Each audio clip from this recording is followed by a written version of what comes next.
Cauliflower టమాటా curry. టమాటాలు వేసాను, ఉల్లిపాయ పచ్చిమిర్చి. ఆయిల్ పెట్టుకొని టమాటాలు ఆనియన్స్ వేసేసుకోవాలి.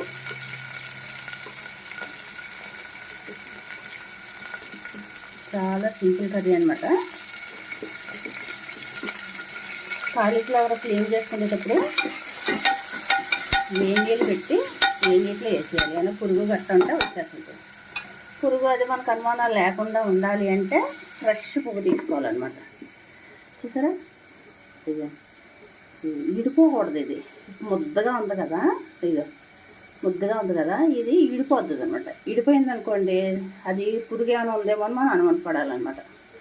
ఇది ఫ్రెష్ పువ్వు, ముద్దగా ఉన్న పువ్వు తీసుకోవాలి. కాలీఫ్లవర్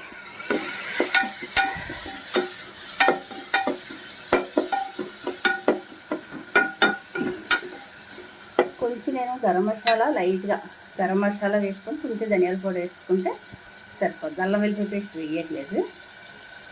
టమాటా మగ్గిపోయింది కదా, కావాలంటే ఒక్క పిసరు చింతపండు పిసరు వేసుకోవచ్చు. పులుపుకి చాలా బాగుంటుంది అన్నమాట. కొంచెం నానబెట్టింది వేయండి, కొంచెం చింతపండు టేస్ట్కి బాగుంటుంది. చాలా ట్రై చేసి ఉండాలి. ఒక్క పిసర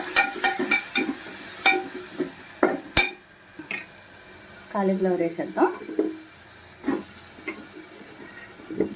చాలా ఫ్రెష్గా ఉందన్నమాట. అంటే నేను చిన్ని ముక్కలు పోయలేదు, నాకు పెద్ద ముక్కలు ఇష్టమని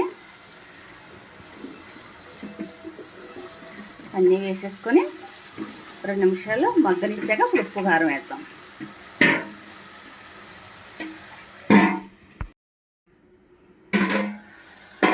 మగ్గింది చూసారా. ఇప్పుడు తగినంత పసుపు కారాలు ఇవన్నీ కూడా నేను ఇంట్లోనే ఆడించుకుంటాను. పసుపు కొమ్మలు తెచ్చుకొని ఆడించండి. ఇదేమో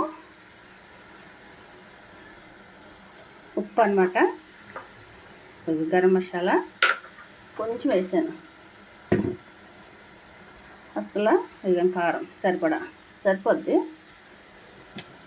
ఉప్పు కారాలు కొంచెం గరం మసాలా, ధనియాల పౌడరు.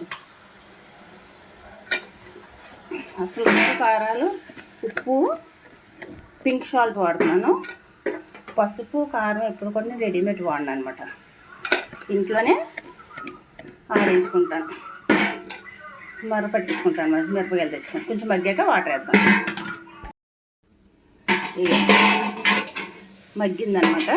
మగ్గింది చూసారా. ఎక్కువ వేసేసుకోక్కర్లేదు గరం మసాలా గట్టాను. కొంచెం చింతపండు వాటర్ వేసాను. ఇదిగో గ్లాస్ సరిపోద్ది, ఉడికిపోద్ది మెత్తగా. మీడియం ఫ్లేమ్లో పెట్టుకుంటే మెత్తగా అయిపోద్ది అనమాట. మునిగే వరకు ఎక్కువ వాటర్ వేసేసుకోక్కర్లేదు. నాకైతే చాలా ఇష్టం ఈ కర్రీ. ఉత్తనే కూడా టిఫిన్స్లో కూడా, ఇడ్లీ దోశ ఇందులో కూడా వేసుకుంటాను అనమాట. అందుకే కొంచెం వాటర్ వేసాను నేను. వావ్, దగ్గరగా ఏం చేశారా. సిమ్లో పెట్టేసుకుంటే ఇంకా బాగా మగ్గిపోద్ది అనమాట. మీడియం ఫ్లేమ్లో పెట్టేస్తారు. సిమ్లో పెట్టాను ఇప్పుడు దాకా మీడియంలో. చూసారా, ఫ్రై లాగా వస్తుంది అనమాట. ఇది నచ్చితే లైక్ చేయండి, ప్లీజ్ సబ్స్క్రైబ్. ఇప్పటి వరకు నా వీడియో చూస్తూ సబ్స్క్రైబ్ ఎవరైనా చేయకపోతే ప్లీజ్ సపోర్ట్ మీ.